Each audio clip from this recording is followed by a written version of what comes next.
This happens sometimes. I was preparing today. I just sense God bring to mind, I think it's a prophetic word for somebody. If you know the story of Jacob, Jacob was a trickster, a wheeler and dealer, a ducker and diver.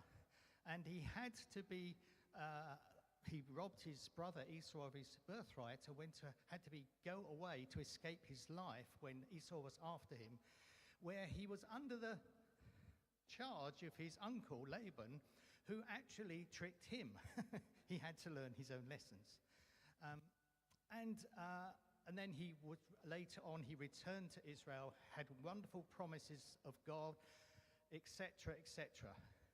And I just sense God say to me this morning that there'll be somebody here today who you know that you have a destiny over your life and you have great promises, but you feel like you've been removed to a different place.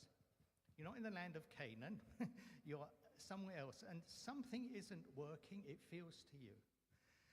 And I sense God say that, look at the story of Jacob.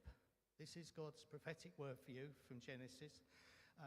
Back end, middle end, you know where it is. And there are things that are God working in your life, and even though you don't feel that at the moment you're in the right place and your destiny is being outworked, there will come a day when God works that through, and he'll take you back as he did to Jacob, and you will be part of that great history of God's work. So don't give up hope. Be encouraged. And if you look in Proverbs 3, verses 1 to 12, which will be everybody's homework for today, by the way, you'll see it says, "Do not despise the discipline of the Lord." So that's that. Hosea says this, my people die or are destroyed for lack of knowledge. Sometimes we don't know things and we get into trouble for it, accidentally. And I feel that I should today, and I felt this 3 months ago when I knew that I was taking this, I felt I should actually speak about this. You won't usually hear people speak about this. I don't know when's the last time you heard a talk about do not judge. But you're getting one today because I felt 3 months ago that God said this is actually a talk in one sense, and it's principle, but it's also prophetic. Because prophetic means it's what's spoken into the situation of a particular people at a particular time according to what's going on in their lives. So this counts. If we can respond positively to what God has to say to us about not judging others, good things will happen in our lives. So, we can do this with a smile on our face. Last week was about sowing and reaping. And when we speak about not judging other people, it's almost like a subsection of that. Because if we sow judgment, Jesus says, in the same way, it comes back to us. But if we sow grace, then that grace comes back to us. And many of us just don't realize that that's a principle right through the entire Bible. And it'll be good to know it. Social media has encouraged us to have an opinion about everything, hasn't it? And it's so structured, as are any interview on television, to polarize. Are you for this or are you against? And social media has encouraged us to assess and to look at things and to say, well, I ought to have an opinion. You can't buy anything without somebody asking you for a review. What did you think of those 12 plastic clips you bought the other day, Clive? Well, I don't think anything about them, thank you. Delete. And in this polarized social media run world, the way in which we're encouraged to judge and assess then leads us to blame and to shame others and to judge other people and form assessments about them that they are a bad person because of what they have said or done. What does a judge do when he's sitting in a court? He does two things. Assesses the truth, helped by the jury, of a case and a person after weighing all the evidence. Point one. Secondly, deals with that person according to the truth of what has been discovered.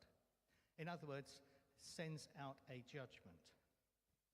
In the Bible, only God can give ultimate judgment because only God knows all the facts.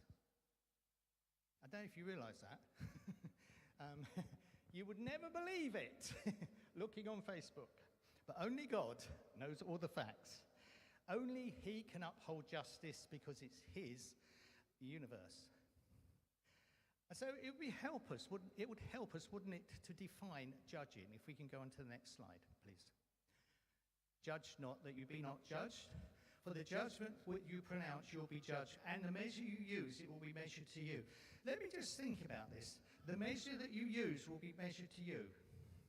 Now, I used to think I was very good at not judging.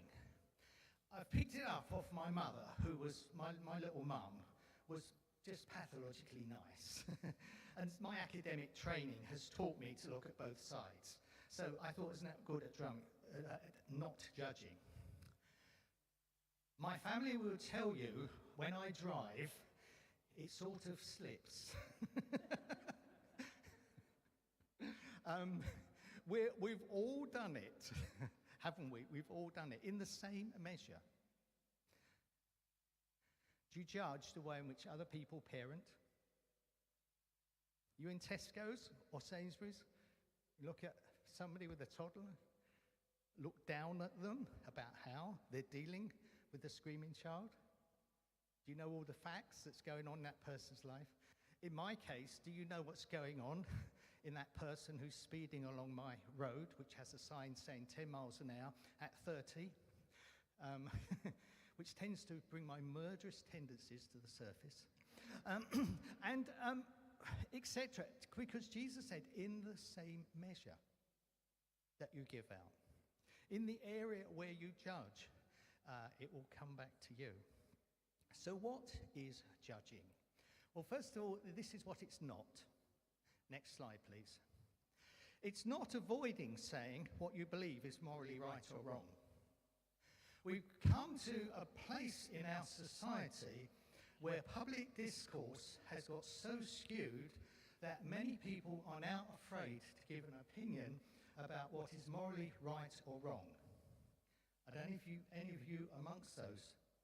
Because as soon as you declare that a certain lifestyle you believe is morally wrong, somebody say, well, you can't judge me. I don't think even a liberal democracy should operate like that.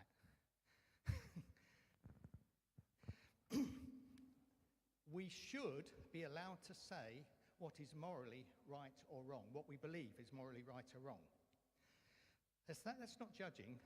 Calling out poor behaviour when it damages others is not judging. Letting the guilty escape accountability is not judging.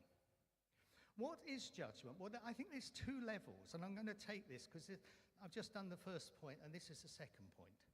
This is what I believe judging is. It involves resentment and revenge. So it involves wishing ill personally on those who do wrong, seeking revenge rather than restoration, holding resentment and unforgiveness. That's one part of judging. Seeking revenge instead of restoration. And there's no better illustration in the Bible than John chapter 8. You know the story of the woman caught in adultery. And there's, if we could just move on to the next slide, please. This woman caught in adultery, and the Jewish leaders bring her before Jesus and say, well, the law says she'll be stoned. And nobody has answered the question where the man was. He's either legged it or the men who have brought this woman have said, just slip out the door, we'll get her punished and not you. It's one of those two.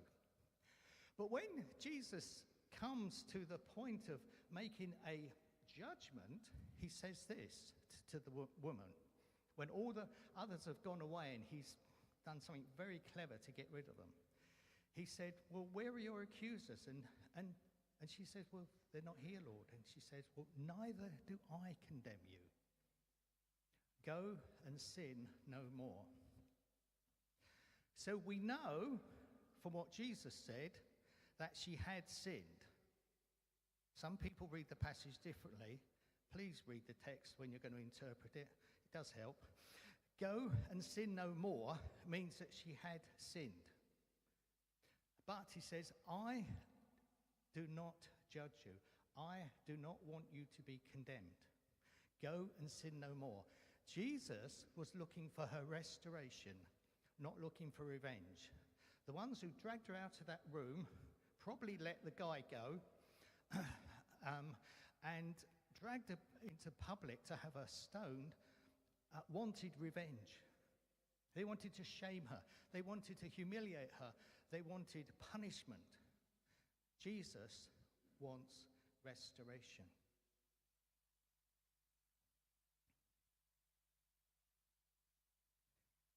As I said last week, grace is meant to change us. But there's also a second thing that judging means, and I think this is the one that we, all of us, me included, often forget. It involves writing somebody off. It's a bigger list now. Pretending we know the other person better than themselves. It involves attributing motive to people. Oh, they did that because. It involves saying things like, oh, that person, they're like that. They'll never change.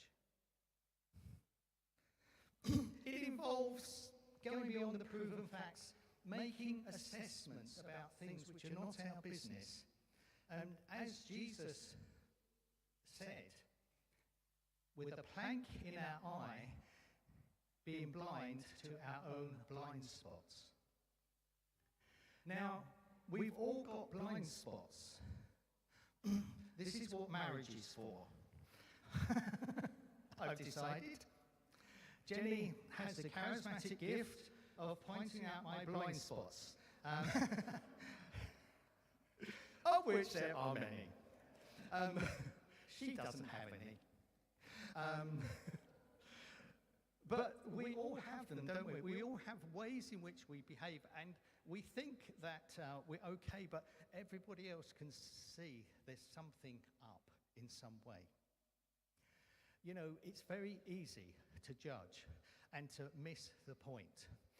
Last week, I didn't give you any elephants, so we're going to have an elephant up today, if we can, please. See, in Africa, it's very easy for certain people to really judge elephants. We think they're cute. Of course they're cute. We think they're lovely and they're cuddly and everything else, even though they weigh 5 tons. But in Africa, if you are a farmer and you've just taken over a new field or your crop is growing, the elephants will come away and say, yippee, free food. And they will wreck your plantation and they will pull up your trees and your plants and everything, and you will be tempted to judge the elephants. Possibly either failing to know or ignoring the fact that originally elephants have a range which they pass on over the generations. Now, before recent years, when international boundaries and more intensive farming have gone, an elephant range was thought to be about 5,000 miles. They would wander across Africa, a distance of 5,000 miles.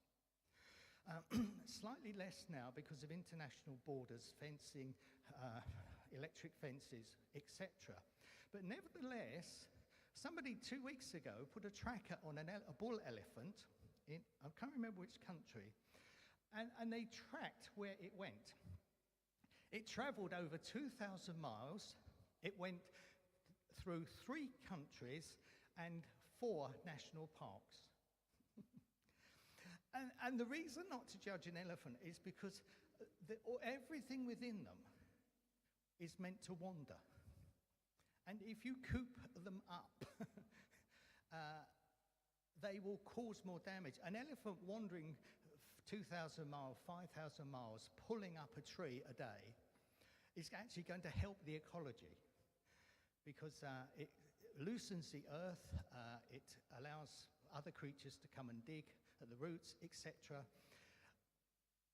An elephant cooped up in a small space where there's some yummy food to eat will create destruction. Very easy to judge an elephant. And just an illustration that we need to be careful, just as people might judge elephants. We need to be careful about how we judge people. Sometimes this happens, next slide please, with church leaders. If you look at 1 Corinthians and 2 Corinthians in combination, you'll see, this is point 3, I think. We're still at point 3. Is that Paul used to found a church, appoint elders, go away, and in the meantime, sometimes traveling preachers, in fact often traveling preachers would come in. And they would compare, they said in 1 Corinthians, we've had Apollos pass through this week. He's a far better speaker than Paul. Paul's a bit boring. We like him. We like his style much better. Or we've had Peter pass through this week. Well, he was one of the original apostles. He knew Jesus. Paul didn't. And they start to judge and assess Paul as if his ministry is not worth anything. His reply in 1 Corinthians 4, verse 3 to 5 is this: but with me, it is a very small thing that I should be judged by you or by any human court. I do not even judge myself, for I'm not aware of anything against myself, but I'm not thereby acquitted. It is the Lord who judges me. Therefore, do not pronounce judgment before the time, before the Lord comes, who will bring to light the things now hidden in darkness, and will disclose the purposes of the heart. Then each will receive his commendation from God. When you move on into 2 Corinthians, there's a developed situation where the people judging Paul are not the people inside the church, but the people outside. Because just like in Galatians, that we've just finished, there were those people who wanted to impose extra Jewish ways on the Christian churches, the Greek-speaking followers of Jesus, and trying to undermine, and Paul calls them super apostles, in brackets, underminers, and judging his work and interfering in areas that they shouldn't. I had a situation decades ago where a church I was involved in was led by somebody who was ill. And the church wasn't going very well. Other people, I have to say, to their shame, other church leaders in this country, some of the names I could say and you would know, judged that person, failing to take account of the fact that he was ill. We do this so easily. Made up things in their head, filled in the vacuum of what they didn't know with what they thought they know, and then wrote that person off. It's a real tragedy because the person involved was my mentor. He was the cleverest person I've ever met in my entire life. So clever, he never took an exam in his life. Didn't need to, didn't see the point. But actually learned so much from him. And yet undermined by people who judged him because they went beyond the facts. And so there is a danger of us judging and assessing people outside of our sphere. And something we forget, if we can go on to the next thing, is just how limited we are. You know, back in the 18th century, there was a movement across Europe called the Enlightenment. And it's when people started to say we should question things, we should use reason instead of revelation. Up to that time, people relied upon the church and the word of the Bible and everything else. And they started to say, no, we should question everything. And people like John Hume and David Locke came along in this country and made those questions. And people gradually began to get a sense, well, reason is everything. We can do everything by reason. We can use reason. And one of them, Immanuel Kant, I'm tempted to teach. You know that Monty Python song? No, I won't go there. Right. Immanuel Kant was a right peasant who was very rarely stable. Heidegger was a boozy beggar who would think you're under the table. We won't go any further because it gets rude. But anyway, Immanuel Kant said, okay, the Enlightenment has elevated reason to this position. But me, as someone who participates in the Enlightenment, realize that there are limits to our knowledge. And even reason leads us to know that there are limits to our knowledge. We cannot know things as they are in themselves. We can only know them as they appear to us. And so in the second edition, there was this famous quote where he said, I had to deny knowledge in order to make room for faith. Now, he doesn't mean by that what you and I mean by faith, because his other book was called Religion Within the Limits of Reason Alone, to which I would say a resounding, on your bike, religion, faith in God, is not within the limits of reason alone, because God is unlimited. But what he's trying to say is we need to understand the limits of knowledge just as we are human beings. It reminded me of 1 Corinthians 13, one of my favorite verses. We know in part and we prophesy in part. Wouldn't it be good if we had the humility to acknowledge that? That's why I say prophecy is always a matter of percentages. If you're in the office of a prophet, you're going to be 80 to 100%. If you're in prophetic ministry, you're going to be around about 35 to 75%. And if everybody else is in this area at the beginning, where we are just beginning to move to bring a word from God. This is the Bible verse that as I was praying this morning, I felt for you. That's prophecy. This is what I felt to say for your encouragement. And if we were to go to psychology, haven't psychologists taught us that memory is unreliable? Memory is unreliable, even memory about facts. And so to write people off, oh, they'll never change, is a dangerous thing to do. Can we move on to the next one, please?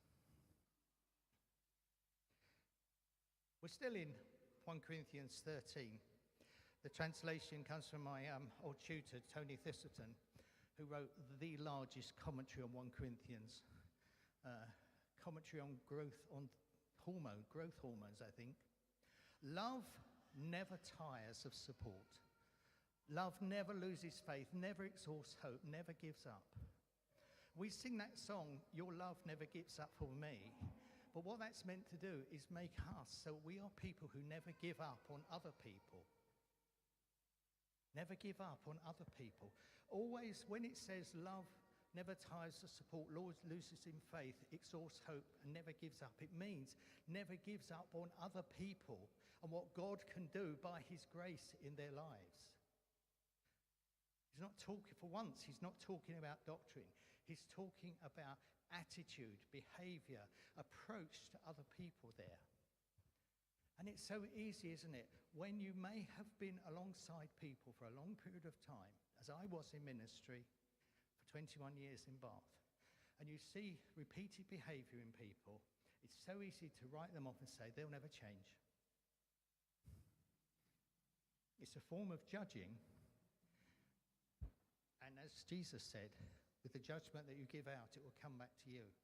Perhaps if we write people off, then it comes back to us that we will find ourselves written off by others. You see, what God is teaching us to do is to go in the opposite direction. And sometimes what happens out of this is that when we judge people, or if people have hurt us, we tend to expect that they will hurt us again. Or we tend to expect that other people will hurt us. Other people will be unjust to us. Other people will ignore us. Other people will leave us at the end of the queue and never pick us. That other people will take the mickey out of us.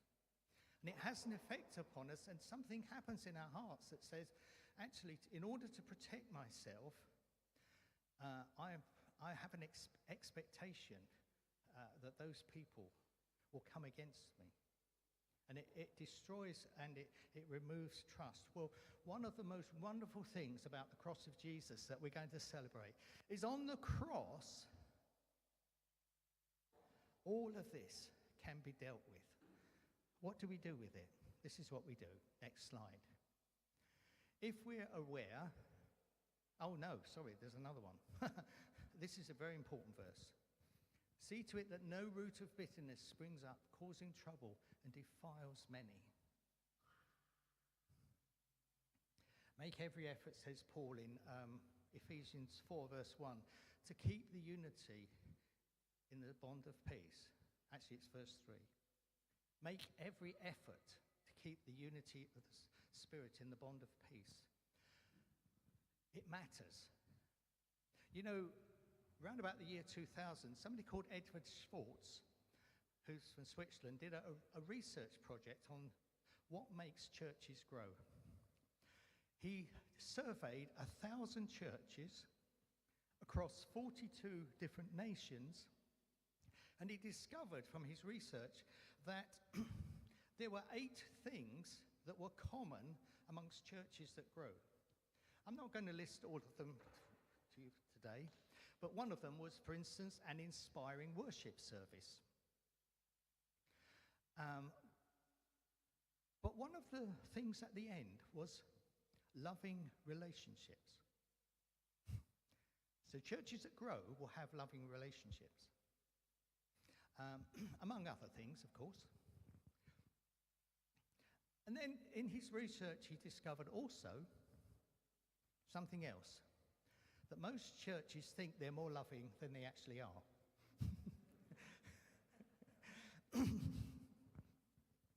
But he also discovered this, that there may be 8 things that are needed to turn a church round. But you don't have to work on all 8 at once. You take an area that you're weakest, and if you work on that area, there will be change. And I just sense in my spirit to say this. Every single person here can change this church immediately if we take love seriously. You can change it. You don't need all the other things on the list. You don't need it. Care for somebody. Take more interest in somebody. Pray for somebody else. Help somebody. Listen to somebody more attentively, more carefully. It will change the culture. Great thing. The final thing was this. How, if we've sown today, you know, it may be that we realise, like me with my driving, that we have sown into judging others. How do we deal with this so that it's dealt with? Well, everything comes to the cross. I think it's brilliant today that we're celebrating Holy Communion, because when we come with our hands open today, we can bring to God the things where we know that we have judged others. Either in wanting revenge or in assessing them and making judgments that are beyond our capability or our sphere, legitimate sphere of influence. We bring those practices to death on the cross. That's the first thing we do. God, I have judged so-and-so for this. 25 years ago. I bring this to the cross. I forgive them. I give them a gift that they don't deserve, and I release them from judgment. I expect nothing bad to happen to them. I want you to bless them. First point. We repent where we've judged others. We receive God's forgiveness, and we ask Jesus to fill us with his Holy Spirit. It's something we can all do. And you know, one of the most important things that's dear to my heart, because prophetic ministry is dear to my heart, is to say this in closing. If we have too much of our own agenda, our own ideas, our own assessments, our own judgments, we cut ourselves off from hearing God's word for either ourselves or other people. If you're listening more to yourself than you are to God, how can you have anything that will bless somebody else? There's no space. One of the first things that I would teach if I was doing prophetic ministry 101 is this: learn to step back from your own agenda. Learn to step back. Because how many times have I been in little groups, and you may have found this too, and you may know the people, and we say, oh, let's just have a bit of time to pray and listen to what God says. And at the end of the 5 minutes, people come up with exactly what they would have said before we prayed. You know, sometimes what God says cuts completely left field across everything that we might think, imagine. It will always be in line with the Bible and biblical principles, but it cuts across it. Our task is to step back and to listen. There were two lots of homework today. Zephaniah 3 and Proverbs 3, verses 1 to 12. We've just sung, I'm sorry when I come with my agenda. Remember that? I'm sorry when I come with my agenda. I'm going to end with these verses from Zephaniah 3.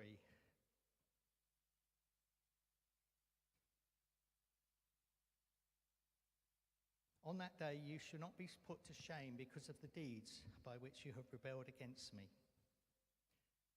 For then I will remove from your midst your proudly exultant ones, and you shall no longer be haughty in my holy mountain.